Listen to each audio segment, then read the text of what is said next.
जय श्री राम दोस्तों, पुष्कर पॉडकास्ट पे आपका हार्दिक स्वागत है।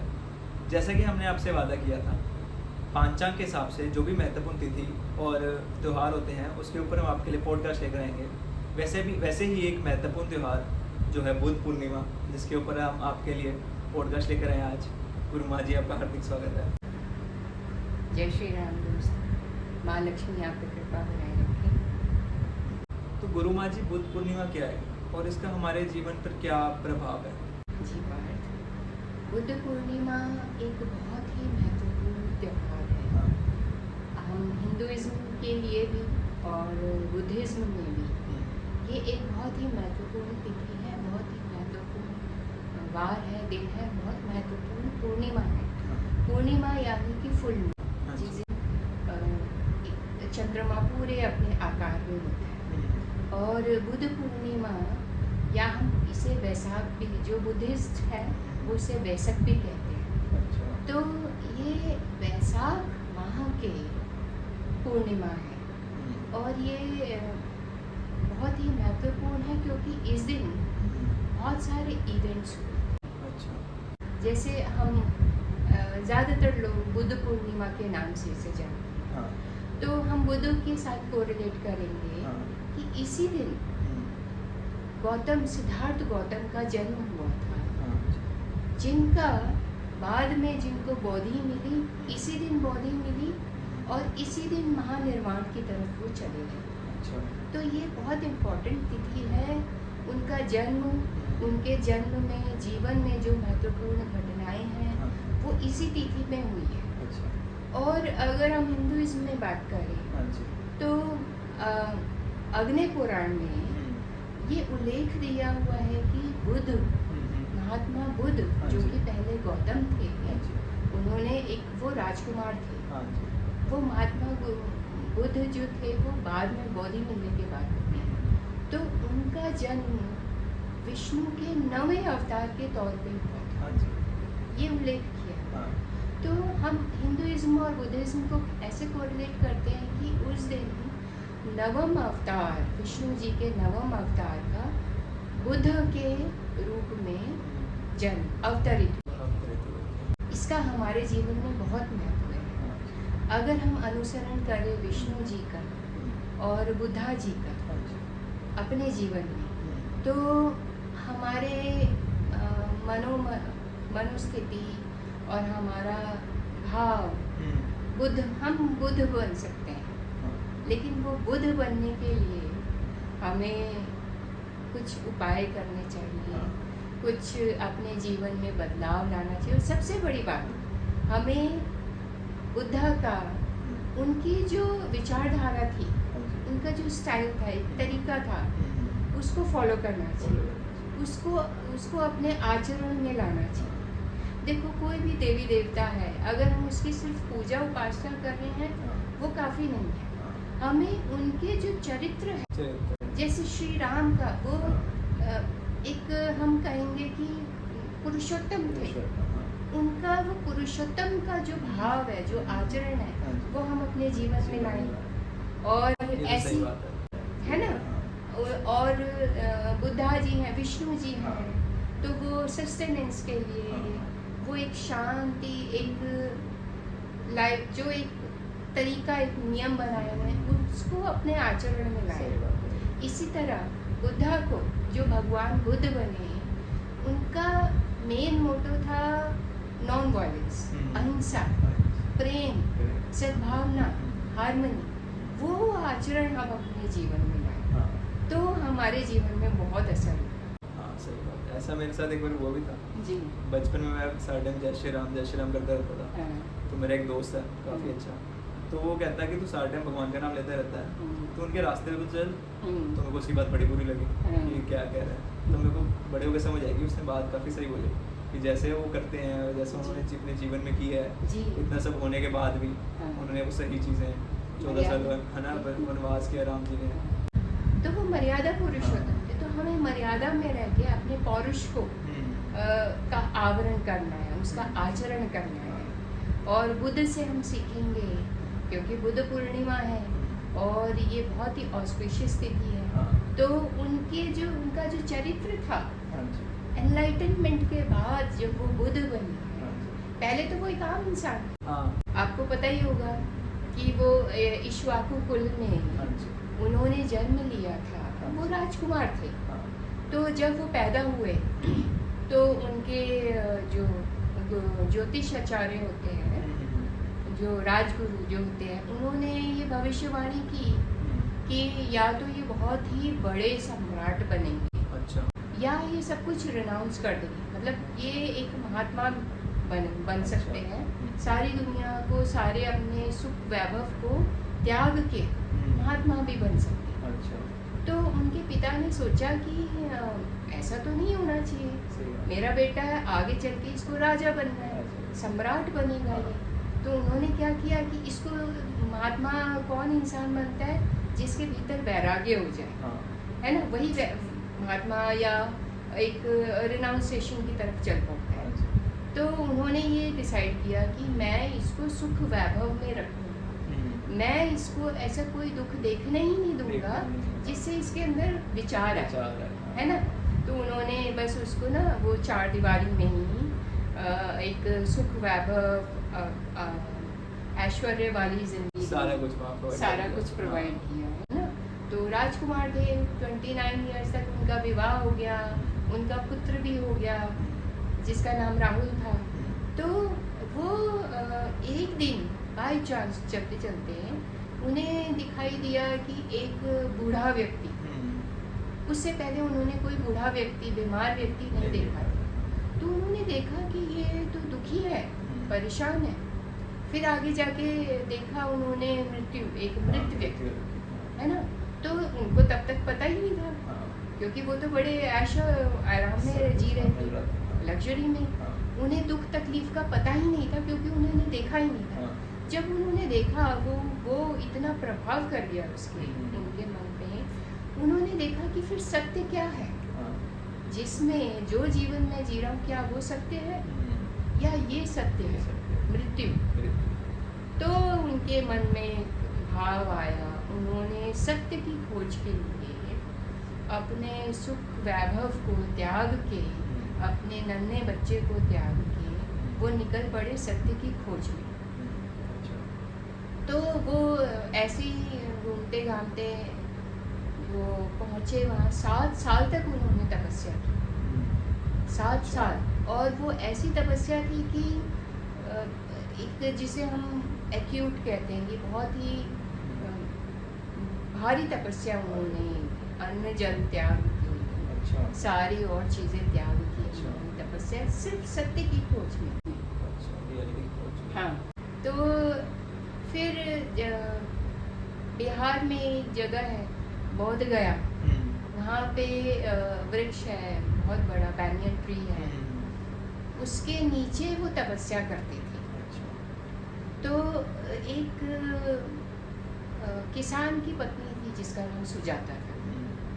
तो सुजाता से देखा नहीं गया, क्योंकि उनकी बहुत हड्डियाँ निकल गई थी, बिल्कुल वो लीन हो गए थे, क्योंकि अन्न जल था ही नहीं उनका, कभी कुछ खा लिया वैसे। तो उसने उनको बुद्ध पूर्णिमा वाले दिन खीर बनाकर लाई, सुजाता। अच्छा, हाँ, कि भाई ये इतना युवक जो है इतना तकलीफ में है, ये एनर्जी नहीं रही इसके अंदर, ये कैसे करेगा। तो वो प्रेम से, बहुत प्रेम से वो खीर लेकर आई उनके लिए, और उन्होंने वो खीर खाई, और खीर खा के वो थोड़ी सी एनर्जी उनके अंदर आई।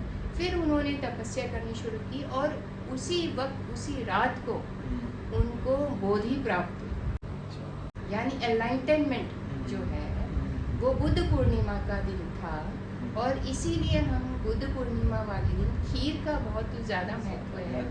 अब आगे मैं बताऊंगी कि आपको क्या क्या उपाय करने हैं। तो उसमें एक ये भी है कि आप खीर, क्योंकि हम कोरिलेट कर रहे हैं ना, खीर को, वो खीर खा के बुद्धा को बोधि प्राप्त, तब वो बुद्धा कहलाए। अच्छा।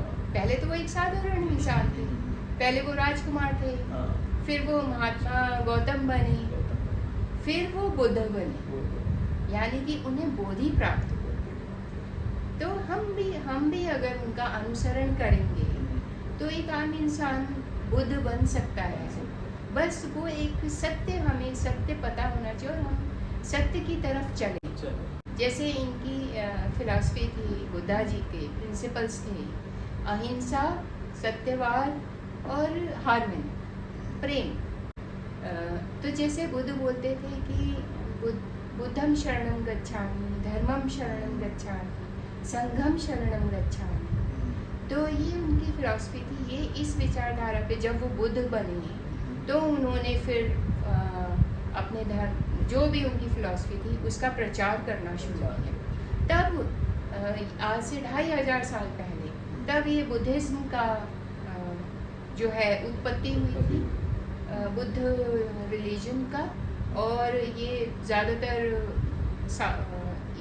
एशिया, इस तरफ ज़्यादा, म्यांमार, क्योंकि वो उनको ये था कि अब जब मुझे ज्ञान प्राप्त हुआ तो मैं ये ज्ञान का प्रसार करना चाहता हूँ, ताकि लोगों को सत्य क्या ज्ञान, सत्य क्या है। तो उन्होंने चलते चलते उनके अनुयायी बनते चले गए बहुत लोग। फिर वो सारा मतलब वो एक स्प्रेड हो गया, एशिया, म्यांमार, बर्मा, ये इंडोनेशिया, सब जगह जो है। तो हिंदुइज्म के पैरेलल बुद्धिज्म हुआ, सिर्फ ये कि उनकी एक थोड़ी सी अलग विचारधारा और उनका मेन नॉन वायलेंस और अहिंसा परमो धर्म उन्होंने मोटो रखा था कि किसी के साथ कोई आपको कुछ बोल भी रहा है ना, तो आपने रिएक्ट नहीं करना, आपने शांत रहना। तो आपने देखा होगा स्टैचूज भी होते हैं बुद्धा की प्रतिमा, हाँ ये देखो बिल्कुल शांत, अपनी मस्ती में मस्त है, उन्हें कोई फर्क नहीं पड़ रहा सामने वाला इंसान कितनी देर तक आपको गुस्सा करेगा। वो एक टाइम पे आके उसको भी रियलाइज होगा कि मैं गलत कर, वैसे कोई गुस्सा में बोले आप उसको प्यार से आंसर दो, हाँ प्रेम तो वो पिघल जाएगा। क्या बिल्कुल। तो ये बुद्ध पूर्णिमा का हमारे जीवन में बहुत महत्व है। अगर हम बुद्धा के प्रिंसिपल्स का अनुसरण करें, विष्णु जी के प्रिंसिपल्स का अनुसरण करें, तो हम देखेंगे हमारे जीवन में बदलाव आएंगे। बिल्कुल सही बात बोली। जैसे इसका नाम बुद्ध पूर्णिमा है, तो ये बुद्धिस्ट का त्यौहार है। वैसे तो हम सनातन इस दिन संकल्प करवाते हैं, सब चीज़ें करवाते हैं, तो ये बेसिकली किसका त्यौहार है? देखिए, ये एक भ्रांति है लोगों में, या लोग कोरिलेट नहीं कर पाते हैं कि बुद्ध पूर्णिमा है तो सिर्फ बुद्धिस्ट ही इसको मना सकते हैं, या जो रिचुअल्स हैं वो बुद्धिस्ट ही करेंगे। हम हिंदुओं का क्या मतलब लिंक है बुद्ध पूर्णिमा से? तो हमारे हिंदुइज्म और बुद्धिज्म पैरेलल चल रहे थे। तो जैसे कि मैंने बताया कि जो महात्मा बुद्ध हैं, वो अग्नि पुराण में ये मेंशन किया हुआ है कि वो नवम अवतार है, विष्णु जी। तो ऐसा कुछ नहीं है कि सिर्फ बुद्धिस्ट ही मना सकते हैं। हमारे हिंदू धर्म में, ये सनातन धर्म में ये बहुत इम्पोर्टेंट तिथि है। इस तिथि को हम विष्णु जी की उपासना करते हैं, हम सत्यनारायण जी की उपासना करते हैं। आप जो हमारे पूर्वज थे वो सुबह गंगा स्नान करके या किसी भी पवित्र नदी में स्नान करके, ये माना गया है कि इस दिन सुबह उठ के स्नान करने से आपके जो पाप हैं वो धुल जाते हैं सारे। और इस दिन आप साधना करोगे, खासकर रात को, क्योंकि फुल मून है। और फुल मून है तो वो एक उसका पूरा प्रभाव धरती पे है ना।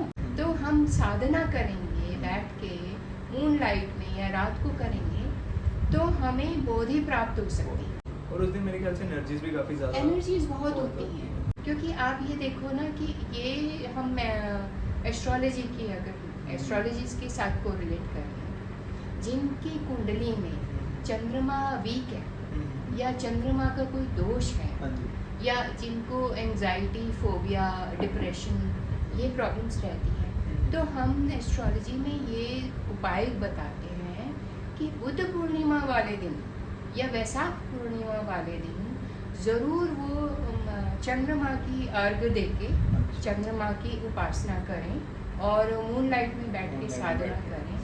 बहुत असर पड़ेगा आपके मनस पे, आपकी साइकोलॉजी पे बहुत फ़र्क पड़ेगा और आपको बहुत आराम मिलेगा। में एनर्जीज काफ़ी ज़्यादा होती है, बहुत एनर्जीज होती आप अगर वैसे बैठो आप फील भी कर सकते हो, करो बिल्कुल। तो बैठो। क्योंकि फुल मून है, और देखो वैशाख जो माह है, हिंदू हमारे रिचुअल्स, हमारे जो पहले पूर्वज थे ऋषि मुनियों ने वैशाख महीने को बहुत ऑस्पिशियस महीना बताया, क्योंकि ये हमारे, अगर हम हिंदू कैलेंडर के हिसाब से अगर हम बात कर रहे हैं तो ये दूसरा महीना है। हमारे नव वर्ष, हमारा अप्रैल में हिंदू नव वर्ष होता है, नव संवत्सर होता है, तो ये दूसरा महीना है, तो दूसरे महीने की पूर्णिमा है, और इस दिन ये बहुत पावरफुल चंद्रमा होता है। बहुत सारी डीटीज, ये माना जाता है कि इस दिन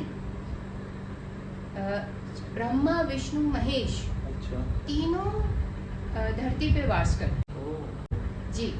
तो इस दिन ये पावरफुल, बहुत पावरफुल है हमारे कैलेंडर के हिसाब से, सेकंड हिंदू मंथ के हिसाब से, कैलेंडर के हिंदू हिसाब कैलेंडर से अप्रैल में शुरू होता है जी। हिंदू नव संवत्सर है वो अप्रैल में आया, तो ये दूसरा महीना वैशाख में हुआ, और इसी महीने में ही जैसे आपने देखा होगा, अभी हमने पीछे पॉडकास्ट बनाया था, परशुराम जी का जन्मोत्सव था, गंगा जयंती, मोहिनी एकादशी, और बहुत अच्छे इवेंट्स होते हैं, और ये नई शुरुआत होती है वैशाख महीने।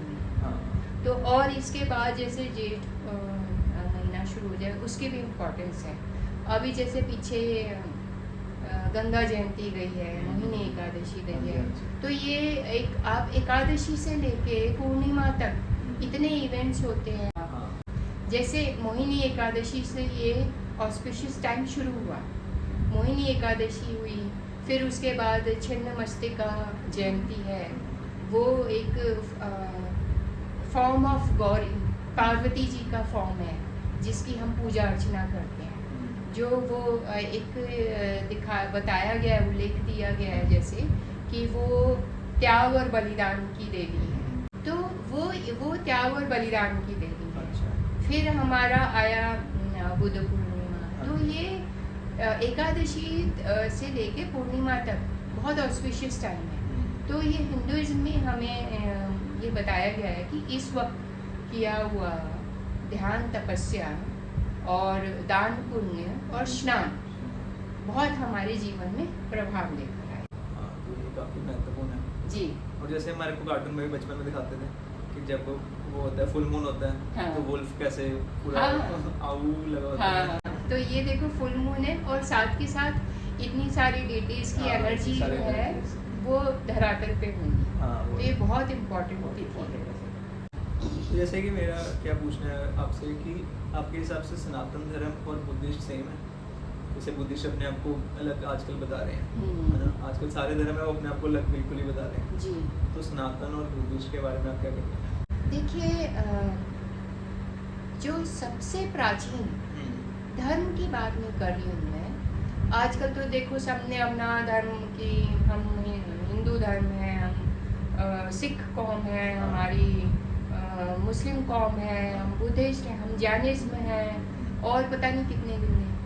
तो ये एक कंट्रोवर्शियल डिबेटेबल टॉपिक है, लेकिन अगर मैं अपने इतिहास के, सनातनी इतिहास के बारे में बात करूँ, तो जो सबसे पहले इतिहास में, अब इतिहास इतना बताया नहीं जाता, हमारा इतिहास जो बच्चों को पढ़ाया जा रहा है वो बिल्कुल उल्टा करके दिखाया, तो यंग जनरेशन को तो पता भी नहीं, और क्योंकि इन्वेडर्स आते रहे हमारे देश में, हमारी जो सबसे सभ्य सभ्यता थी वो हमारी सभ्यता थी, ग्रीक, इजिप्शियंस और ये मेसोपोटामियन जो सिविलाइजेशन आई हैं, ये तो बहुत बाद में आई। अगर हम इतिहास, एक्चुअल इतिहास देखें तो सबसे पहले हमारी सभ्यता, हमारी हिंदू सनातन संस्कृति जो है वो डेवलप हुई थी, और जैसे कि ब्रिटिशर्स ने हमें या मुगल्स ने इन्वेड करके हमारे इतिहास को चेंज कर दिया, या वो ये कहते थे कि बैकवर्ड है इंडियंस, हम बैकवर्ड नहीं, हमारे जो पूर्वज हैं वो इतने फॉरवर्ड थे कि उस वक्त आर्टिफिशियल इंटेलिजेंस का यूज़ करते थे। आज जो साइंटिस्ट कर रहे हैं या एआई कर रहे हैं, आप आज लाए हो एआई, सही बात। हमारे यहाँ तो 7000 साल पहले एआई सही बात। थी। अब आप ये देखो ना, जो पुष्पक विमान था वो क्या था, वो एआई ही तो था, और एक ऑटोमेशन था। यहाँ मैं आपको ऑटोमेशन की अगर मैं बात बताऊँ तो जब बुद्ध ने निर्वाण प्राप्त कर लिया, यानी उन्होंने जब देह त्याग दिया तो उनके कुछ अवशेष बचे हुए थे। तो उस वक्त पाटलिपुत्र के राजा थे अजातशत्रु, तो उन्होंने एक ऐसे ऑटोमेटेड रॉबोट्स बनाए थे उस वक्त।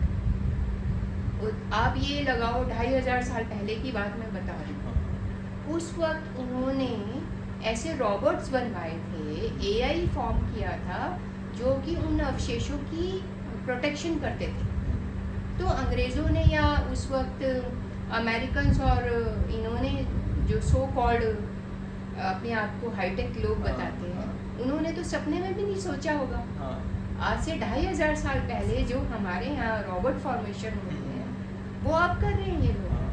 तो इससे आप अंदाज़ा लगाओ कि हम लोग कितने एडवांस थे। और पर ये हमसे छुपाया गया ना, हमसे छुपाया नहीं गया।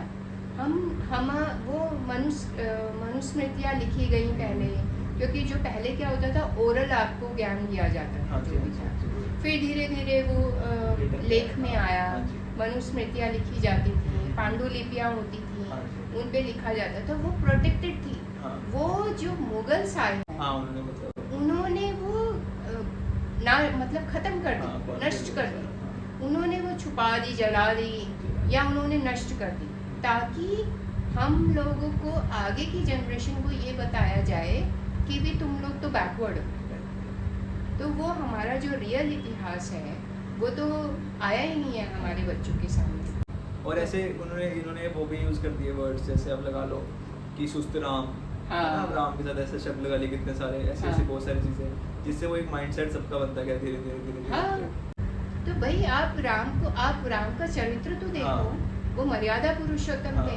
वो चाहते, वो इतनी ताकत थी उनके अंदर, वो चाहते तो 2 सेकंड में खत्म कर देते। लेकिन वो एक एपिसोड बनाना था लोगों को ये दिखाने के लिए कि भी सब कुछ ताकत में नहीं होता। ताकत तो रावण के पास भी थी, लेकिन आप एक तरीके से नियम कानून से चलते। उन्होंने समुद्र के पास जाके उन्होंने प्रार्थना की, आज्ञा लेने के लिए कि भाई प्रार्थना कर रहा हूँ। वहाँ उन्होंने आह्वान किया था, मुझे रास्ता दे दो। जब समुद्र ने उनकी प्रार्थना का उत्तर नहीं दिया, तब उन्होंने रौद्र रूप लिया ना, तब उन्होंने अपना रौद्र रूप दिखाया। तो ये है कि जब जो आप पहले पोलाइट बनो, और महात्मा बुद्ध का भी यही प्रिंसिपल था, पोलाइट रहो, अहिंसा मत करो, अहिंसा नॉन वायलेंस के प्रिंसिपल को फॉलो करो, हार्मनी को फॉलो करो। तो वो हार्मनी बनाना चाहते थे सबके साथ, एक प्रेम भाव के साथ। तो इसका ये मतलब नहीं है कि वो कमज़ोर थे, नहीं। उन्होंने ही ये आप जो कुंफू या मार्शल आर्ट है उसको बुद्धिज्म के साथ भी कोरिलेट कर सकते हो। उन्होंने सेल्फ प्रोटेक्शन के लिए, जो भी मॉन्क थे, जो तपस्वी थे, वो जंगलों में से, बिहड़ में से निकलते थे। तो धीरे धीरे फिर वो जंगली जानवर भी होते हैं, वो डाकू भी होते थे उस टाइम, कोई लोग ऐसे नुकसान पहुंचाने की भी वो रखते थे। तो तब वो ये सेल्फ डिफेंस के लिए मार्शल आर्ट का उन्होंने इन्वेंट किया था। और वो मार्शल आर्ट भी क्या है, आपकी मन की ताकत है। आप अपनी मन की सिर्फ ध्यान की ताकत से आप सामने वाले को डाउन कर सकते हो। तो ये हमारे जो मन की ताकत है वो बहुत है, हम अपने ब्रेन को यूज़ नहीं करते। अगर हम फोकस होके, कंसंट्रेटेड होके कोई भी काम करेंगे तो वो 1000% आपको रिजल्ट देगा। इसके पीछे से एक वो भी है बात, जैसे कि एक पहले के टाइम पे क्या होता था कि जैसे गांव होते थे, है ना, पहले के टाइम पे क्या होता था, गांव होते थे तो गांव में पेड़ को काटते थे। तो वो क्या करते थे कि पेड़ को जब काटना होता था ना, मतलब मारना होता था, तो पेड़ के पास खड़े होकर सारा गांव शाम को आके ना वो देता रहता था वाइब्रेशंस।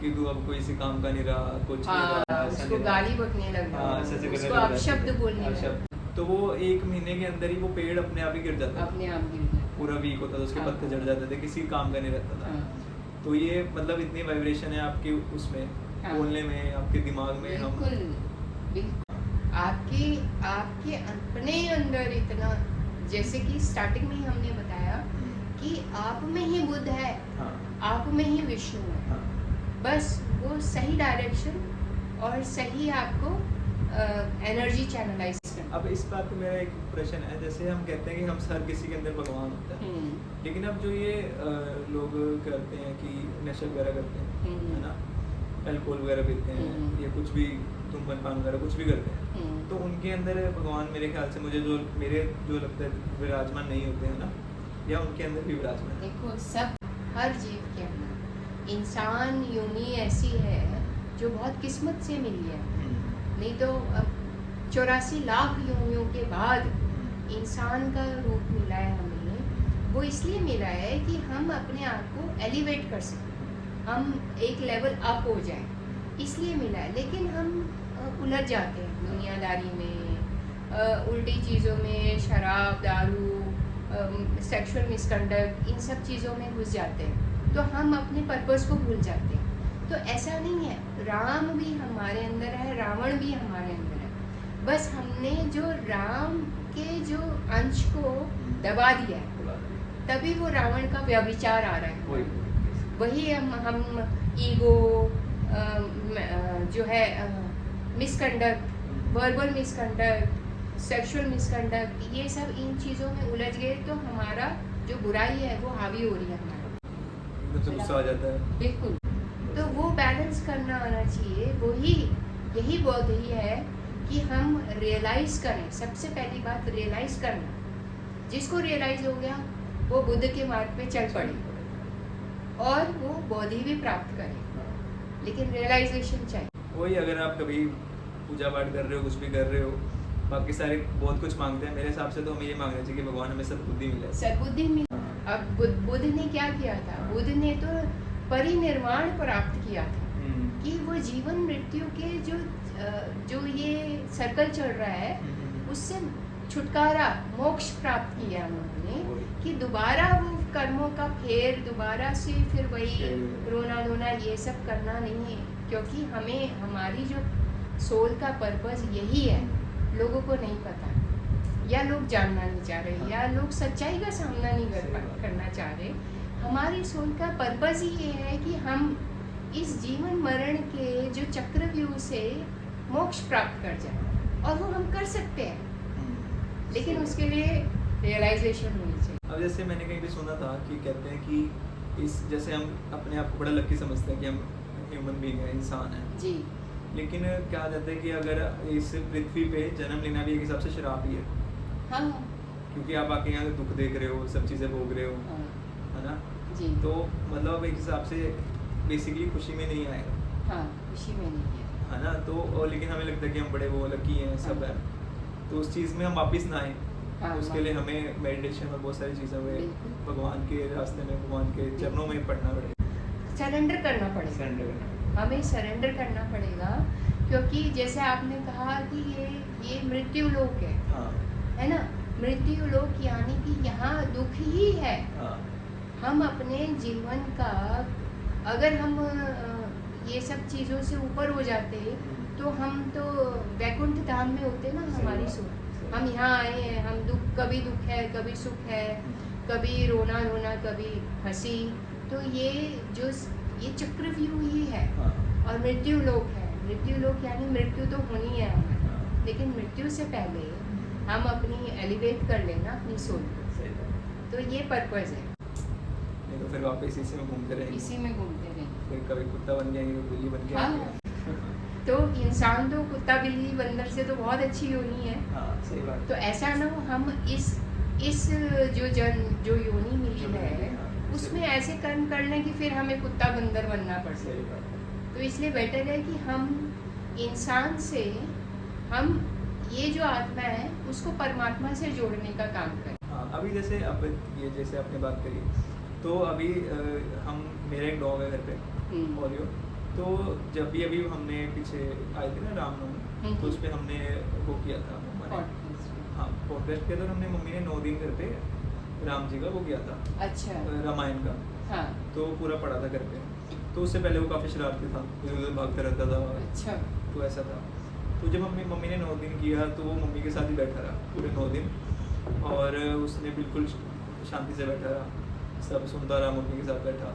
तो उस 9 दिन के बाद से उसके अंदर इतने बदलाव आ गया, बिल्कुल ही शांत रहता है, बिल्कुल ना भूखता है ना कुछ करता है। मतलब वो खुद तो बैठ के भक्ति कर नहीं सकता, हाँ। पर मम्मी की भक्ति में ही उसको वो शांति प्राप्त हुई है। बिल्कुल होती है, क्योंकि देखो सोल है ना, सोल को महसूस होता है, हाँ। सोल को पता लगता है, हाँ। हमें नहीं पता लगता। हाँ। हम तो मनुष्य हैं, हम एक बहुत सारी चीज़ों से बने हुए, लेकिन जो सोल है हाँ। वो तो प्योर है ना, वो परमात्मा का अंश है, हमारी आत्मा परमात्मा का अंश है। तो हर किसी की सोल, चाहे कुत्ता है, बिल्ली है, चाहे वो बंदर है, चाहे तोता है, हाँ। आपने कई तोते भी देखे होंगे हाँ। जो राम नाम करते हैं, हाँ। तो सोल को पता होता है, हम इंसान को नहीं पता कुछ भी। हम तो बुद्धि के चक्र में फंस गए, बुद्धि, और हम सोचते हैं हम बहुत बुद्धिमान हैं, लेकिन ऐसा नहीं है। लेकिन हमारी सोल को सब पता है, और हमारी सोल महसूस करती है पॉजिटिविटी को भी और नेगेटिविटी को। अब जैसे आप बता रहे हो, वो 9 दिन पूरा आपके घर का पॉजिटिव ऑरा रहा होगा, उसको महसूस हुआ होगा, फिर वो भक्ति भाव उसमें भी आया होगा, तो ये बहुत अच्छी बात है। क्या पता उसकी यूनी चेंज हो जाए, क्या पता वो इसीलिए आया हो, इसीलिए आया इस जन्म में वो भक्ति करने के लिए आया हो। बिल्कुल। पिछले जन्म में उसने जब इंसान बना नहीं की हो, नशे किए हो, जी बिल्कुल। तो अब वो इसमें कर रहा है। तो हम अब वापस उस पर अपने टॉपिक पे चलते हैं। जैसे बुद्ध पूर्णिमा के ये क्या रेमेडीज होती हैं, क्या उपाय होते हैं, मतलब इस पे हम इस बुद्ध पूर्णिमा के इस अब विशेष दिन पर हम अपनी कुंडली के लिए भी कुछ कर सकते हैं, मतलब। जी बिल्कुल।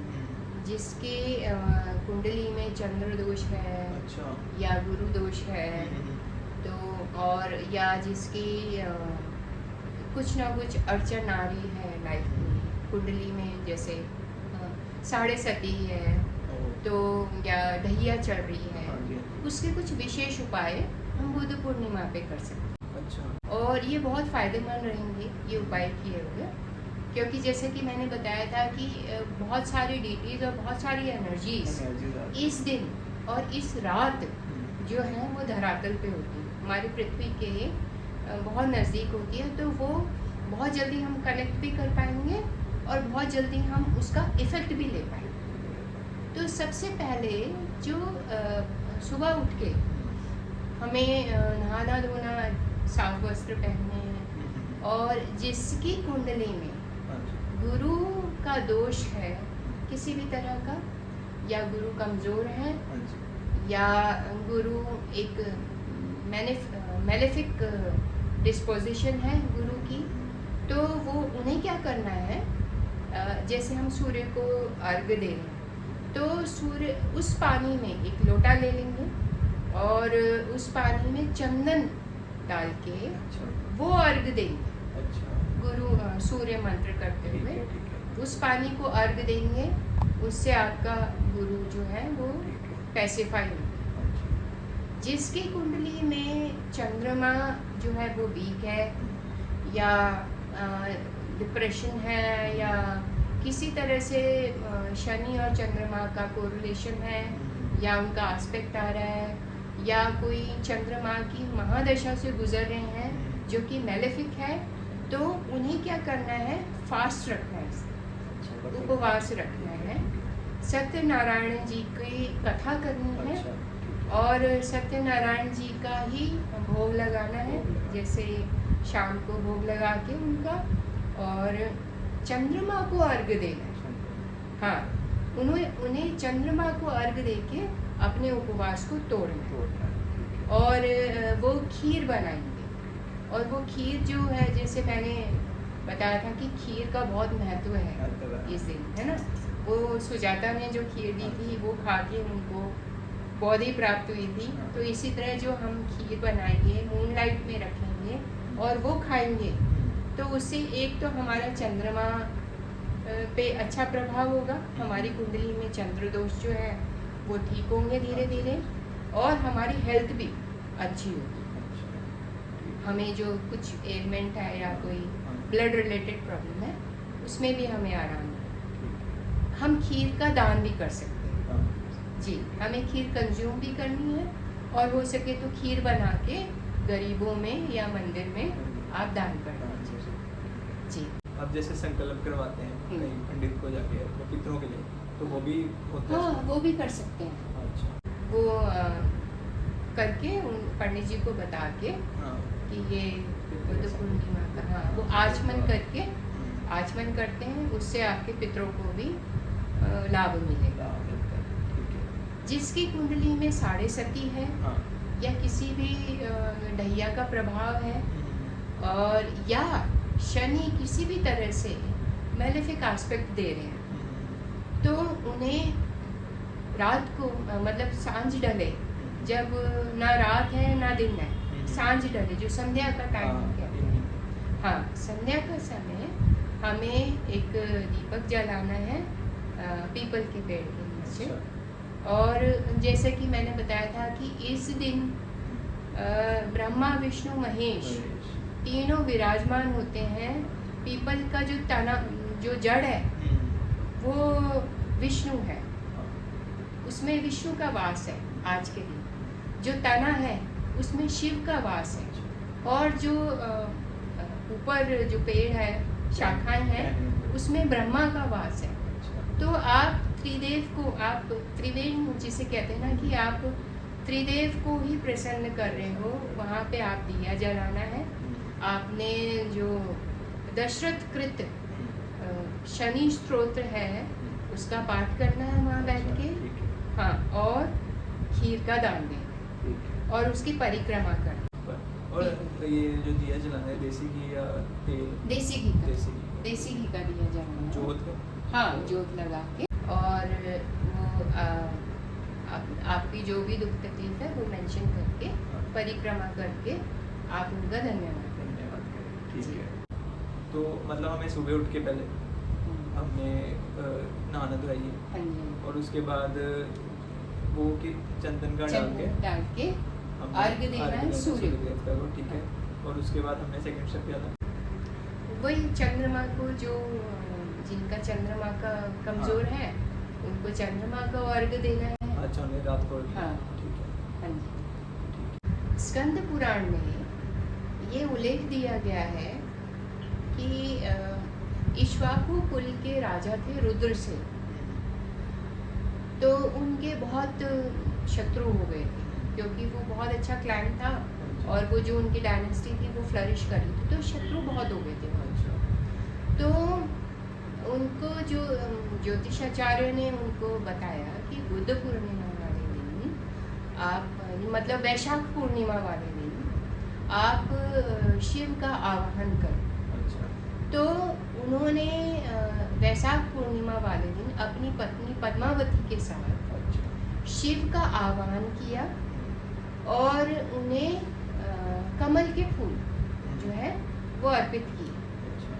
और एक जो इम्पोर्टेंट बात है कि उन्होंने सारी रात बैठ के पूजा अर्चना की, आह्वान किया उनका और ध्यान किया वैशाख पूर्णिमा वाले दिन की रात को। तो वो जो एक एनर्जी, जैसे आपने बताया कि एनर्जी ज़्यादा होती है, बिल्कुल वो जो एनर्जी इस मून की, चंद्रमा की और एक सोम जो उन्हें मिल रहा था, एक नेक्टर जो उन्हें मिल रहा था, और शिव की जो एक ब्लेसिंग्स उन्हें मिल रही थी, वो सारी रात उन्होंने वो ब्लेसिंग की। और उनको जब उनकी पूरी प्रैक्टिस, वो पूरा संपन्न हुआ कार्यक्रम, तो पता लगा धीरे धीरे धीरे कुछ दिनों बाद उनके शत्रु जो हैं वो अपने आप नष्ट होते चले।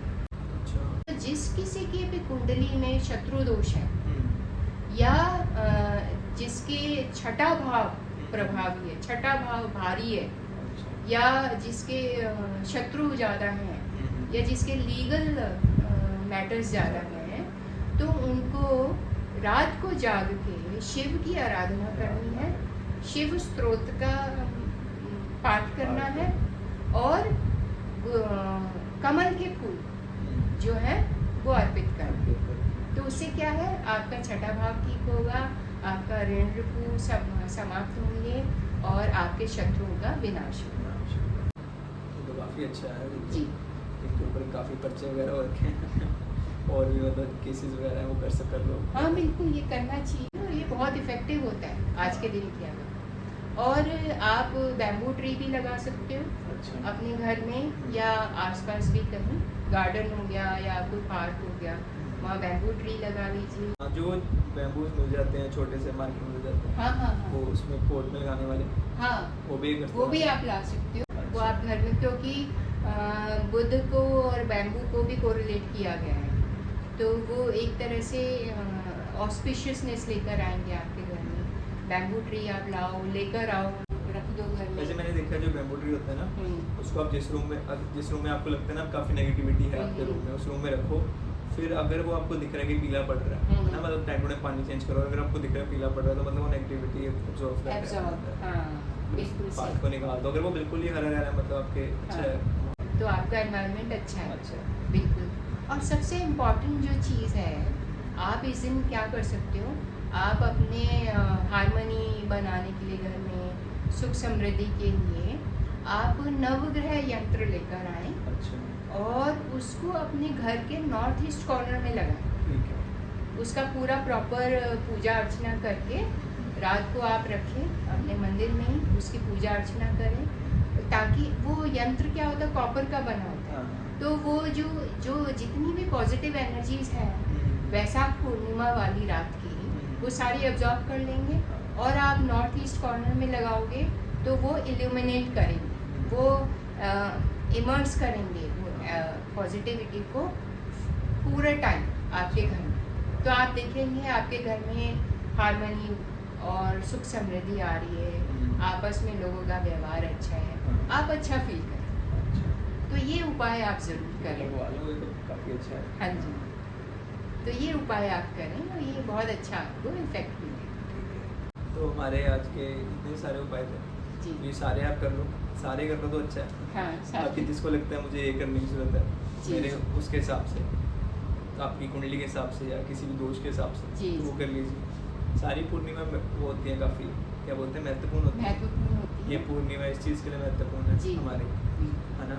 तो आप जितना हो सके मेरे हिसाब से गाय को चारा दीजिए, वो सारी चीज़ें डेली बेसिस पे करिए। अभी अब क्या हुआ था पीछे, मैंने हम पूरी फैमिली को लेकर चले गए थे गौशाला। अच्छा।